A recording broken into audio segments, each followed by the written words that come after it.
Bismillahirrahmanirrahim. Assalamualaikum warahmatullahi wabarakatuh.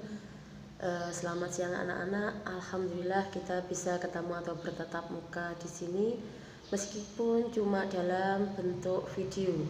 Mudah-mudahan anak-anak tetap semangat untuk belajar dalam kondisi seperti ini ya. Mudah-mudahan anak-anak tetap diberi kesehatan dan kekuatan. Ya, kemudian untuk pertemuan kita kali ini Ibu akan menerangkan tentang kerajinan dari bahan lunak ya. Untuk kerajinan dari bahan lunak, contohnya di sini ada yang namanya dari piring keramik, kemudian ada dompet kulit, kemudian ada linen hias, sama yang namanya wayang kulit ya. Sekilas kita lihat yang namanya seperti keramik, kemudian dompet, lilin sama wayang kulit itu adalah bentuknya keras ya, tetapi kalau dilihat dari bahannya itu adalah bermula dari yang namanya bahan lunak ya. Bahan lunak itu yang bagaimana? Bahan lunak itu adalah bahan yang bersifat lunak atau lentur yang bisa kita bentuk dalam bentuk yang bermacam-macam. Oke, kemudian sebelum masuk ke situ kita lihat dulu yang namanya prinsip dari yang namanya bahan lunak.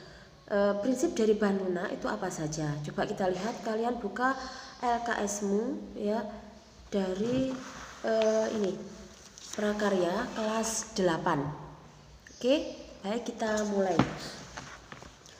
Untuk dari yang namanya prinsip dari kerajinan bahan lunak, di sini kita bisa memanfaatkan bahan-bahan yang ada di sekitar kita. Contohnya ya, ada yang namanya dari sabun, kemudian dari tanah liat, kemudian bisa dari yang namanya kulit ya, kemudian bisa dari yang namanya lilin ya, dan banyak sekali contoh bahan lunak yang ada di sekitar kita yang bisa kita manfaatkan untuk yang namanya membuat kerajinan dari bahan lunak. Oke. Di sini yang namanya kerajinan bahan lunak di sini memiliki bentuk ya, ada yang 2 dimensi dan ada yang 3 dimensi. Kemudian dalam segi fungsi kerajinan di sini ada bisa dibagi menjadi 2 fungsi, yaitu sebagai fungsi pakai dan sebagai fungsi hias. Kalau fungsi pakai itu bisa kita pakai atau kita gunakan dalam kehidupan kita sehari-hari. Tapi kalau yang namanya fungsi hias itu adalah sebagai pajangan ya, atau bisa kita lihat saja, atau sebagai yang namanya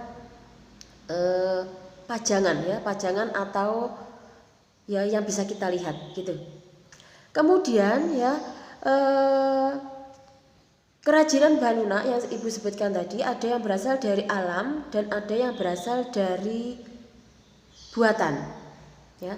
Kemudian ya yang namanya kerajinan bahan lunak ini bisa mudah kita peroleh ya, kemudian biayanya juga murah ya. Misalkan tadi ya Ibu sebutkan ada tanah liat ya, tanah liat insya Allah kalau di sekitar kita itu bisa kita manfaatkan. Contohnya tanah liat itu bisa kita membuat yang namanya asbak. Kemudian bisa kita buat yang namanya untuk membuat guci, kemudian untuk yang namanya membuat genteng, kemudian bisa kita buat untuk yang namanya vas bunga, ya itu.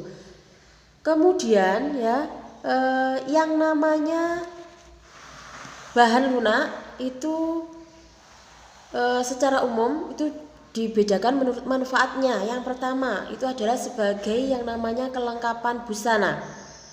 Contohnya ini adalah produk aksesoris seperti kalung ya, itu bisa berasal dari yang namanya polimer clay atau istilahnya itu bahan buatan.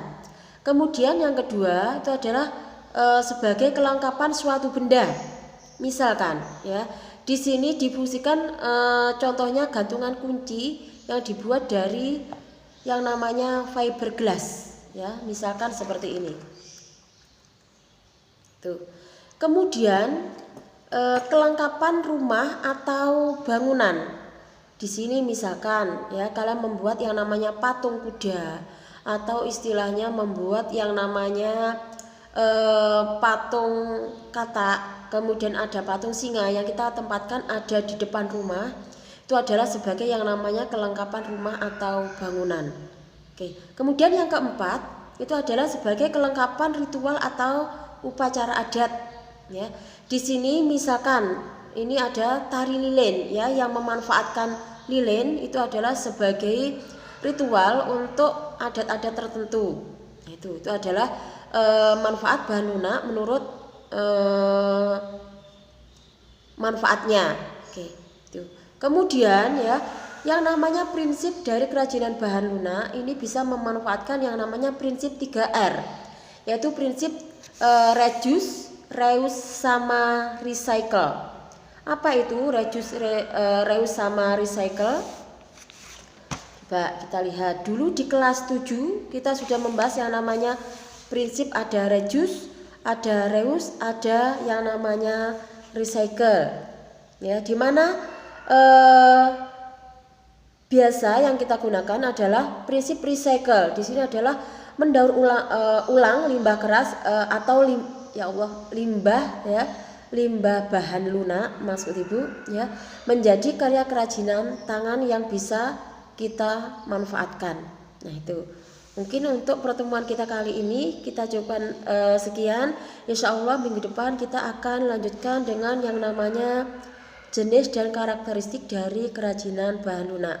Semoga dengan pertemuan kita kali ini anak-anak tetap semangat untuk belajar, ya, dan tetap sehat. Wassalamualaikum warahmatullahi wabarakatuh.